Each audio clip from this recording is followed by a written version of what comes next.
So, you want to buy an E46 M3 or you just bought an E46 M3, but there's one thing that concerns you, and that is this, the SMG transmission. Something that most of the BMW community has made out to be the worst thing that has ever surfaced on planet Earth, which I find funny being an SMG owner, and I think a lot of other SMG owners can maybe stand behind me on this. But I just want to make a quick little video here telling you guys why this is not the worst transmission ever, and if you learn how to drive it the right way, it's actually a pretty enjoyable transmission to drive.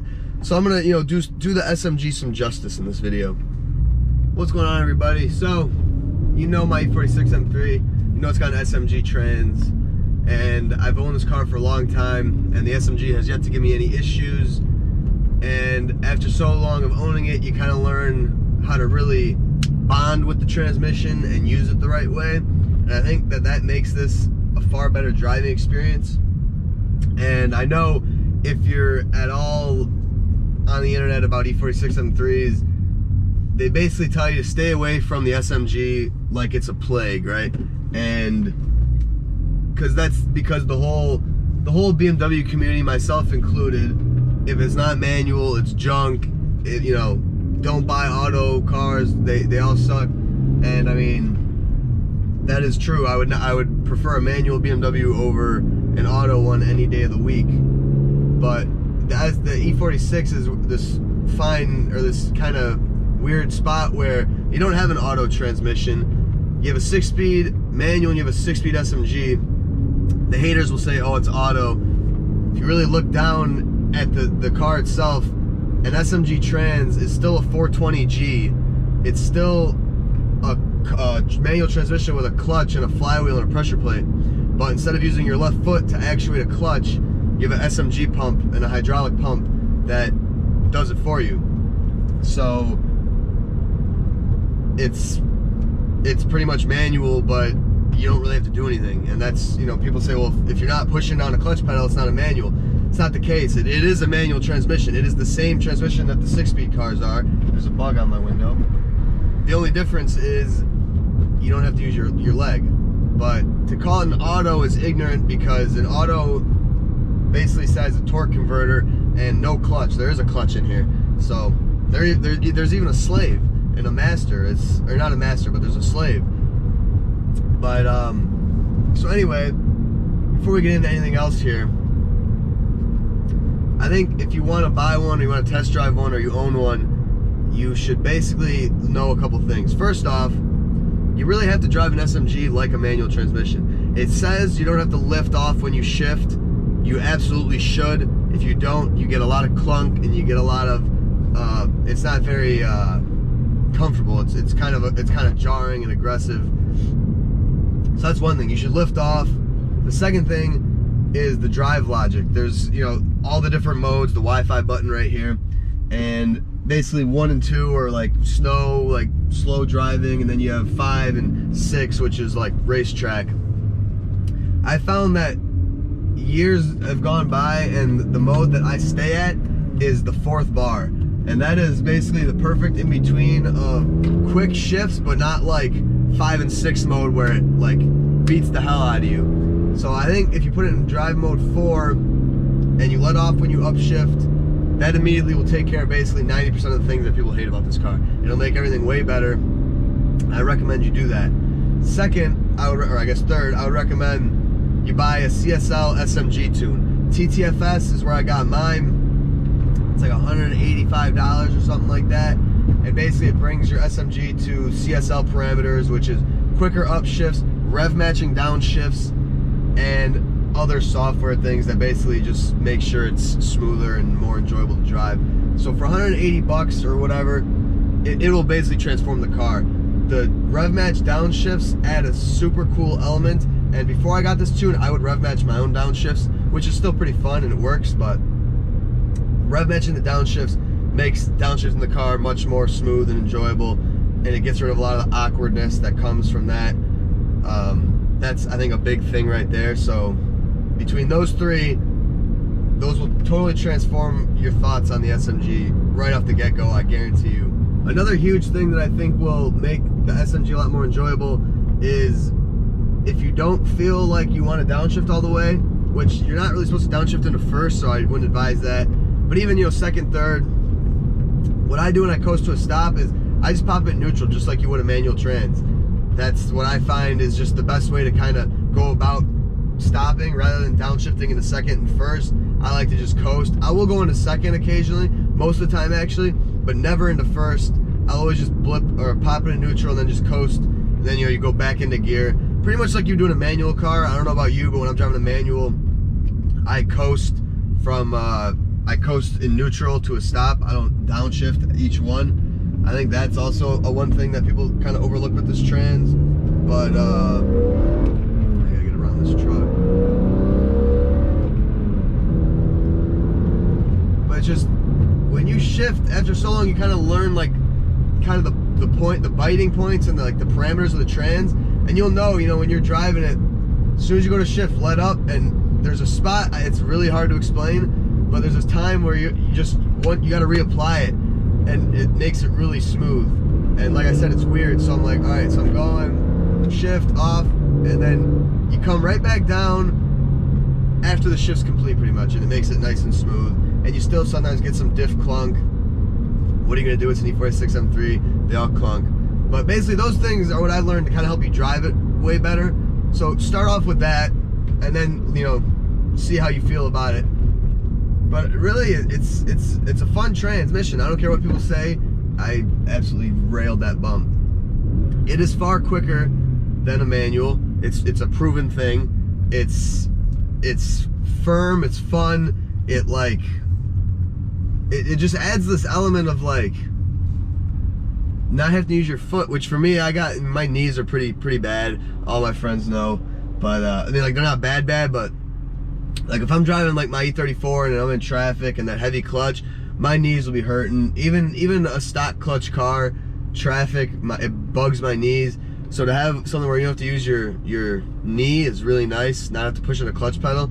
It's really fun. It's really different to get into. All my other BMWs are manual. So to have like an actual,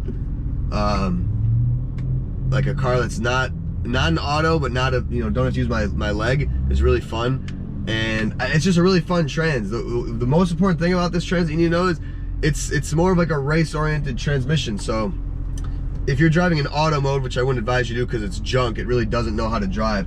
Driving an SMG in auto mode is like driving with someone who doesn't know how to drive stick. It revs out longer than you want it to, it downshifts at the wrong times, it upshifts at the wrong times. It's really obnoxious. But the thing about the SMG is that it's oriented for, like, you know, aggressive driving and spirited driving. It is, I will admit, it is clunky in traffic. It is like a awkward sometimes trans. If you master how to drive it, it'll make it a lot better. But still, it is a little odd and funky when you know, low speed, stopping and going. It makes it kind of weird to drive.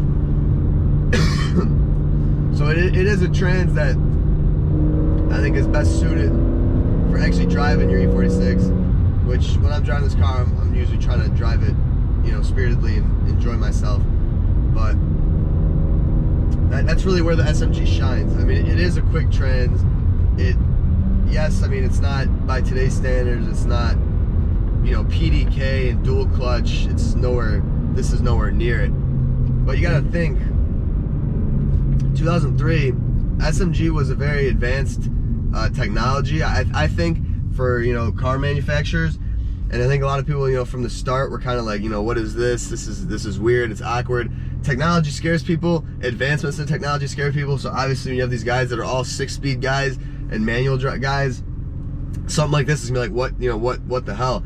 And, you know, for good reason, because when the SMG does fail, it is a disaster, because you got the pumps, the actuators, the salmon relay, all that stuff, and the pump and the actuator are very expensive and very annoying to mess with and to replace and diagnose and troubleshoot. And I think, you know, I'm making this video saying it's not that bad because mine hadn't given me any issues. At 75K, it'd be unlikely that it would give you issues. You know, those guys with 200K plus, if you still have an SMG, it might be a ticking time bomb. They really, I mean, they pretty much are, because as opposed to a 6-speed car where you have a master or a slave to replace and a clutch every so often, you have like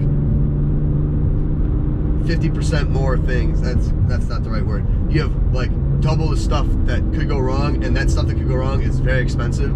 So my advice, basically, if you want an E46 M3 and you don't really care about the trans, and you know, if you want an SMG, go for it. If you want a 6-speed car, I would just wait for a 6-speed car. You can always do the swap. The trans itself is the same. You gotta get pedals, bell housing needs to be modified, and I mean, pretty much it's pretty simple. But if you own an SMG with the mindset that if it fails, you'll just 6-speed swap the car, I think it'll make it even that much more enjoyable, because that's kind of where I'm at. Everyone, you know, says, why don't you 6-speed swap the car? I'm not going to take a 75,000 mile E46 M3 with a perfectly good SMG and swap it. I don't have the time. I don't want to spend the money on it right now. There's no point, right?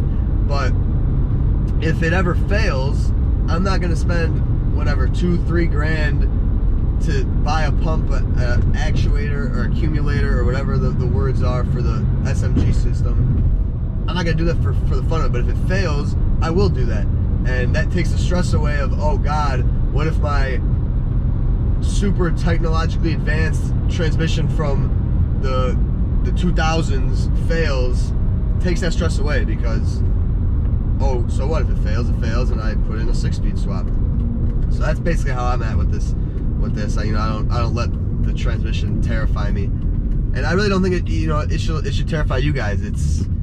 There is a lot of people that have issues with it, but at the end of the day, I've had what, about 10K on this car in the years I've owned it, which I know is nothing, but just 10K miles and 6 years of ownership, 5.5 or whatever. I mean, that says something, you know. It says it's not like I drove it, you know, 3 times and it completely failed on me. So you have to kind of take that into account. But you know, the guys that are putting 100K on them in 10 years or 5 years, maybe they'll experience a lot more issues than me, because they just drive it more. Certain conditions, you know, I know people in really hot environments have a lot of issues with the SMG because it overheats. That's why people relocate the pump into that empty bin that the E46s have in the engine bay. You can do all that stuff to, you know, prevent SMG issues. But at the end of the day, just driving it and enjoying it, and you'll get the E46 for cheaper. So like, I don't think you should stop yourself from buying like an SMG car, because if you get the car for a better deal, at the end of the day, E46 M3 is still an E46 M3, is still a rad car, right? And it's still going to be basically going up in value. So to let a trans scare you, I think it's silly. And I just really wanted to make this video just to kind of, from someone who's owned one, because I know when I was kind of researching these cars, and you know, if you're researching these cars, if you don't know a lot about them, you're gonna be terrified. Someone's gonna, you know, say, oh, SMG, rod bearings, Vanos. You should be very scared about rod bearings and Vanos and subframe, those 3. But then the SMG, so it turns the Holy Trinity into, you know, the big 4, and those are all very expensive things to replace and fix and stuff. But I don't think you should scare yourself away from E46 because of the trans. I've enjoyed it. Would I rather a 6-speed E46? Probably, but even then, I'm happy with this car. And I think, you know, you'd be happy with your SMG too. Takes the couple tips I gave you into it, and I think that'll transform your driving experience with the car. If you own one and you know, maybe haven't tried out those things, I think you should do it. I think you'll learn to love it a lot more. But yeah, that's all I want to do, just kind of defend the SMG just for a video. I'm still waiting on 6 Series parts, so I got a little lull here. So I figured, why not? So I hope you guys enjoyed. I hope maybe this swayed your mind or eased your tensions about SMG E46s. So yeah, I'll see you guys in the next video. Thank you for watching. Let me know if there's any other E46 stuff you want to see. I'm all ears. I'll see you guys in the next one.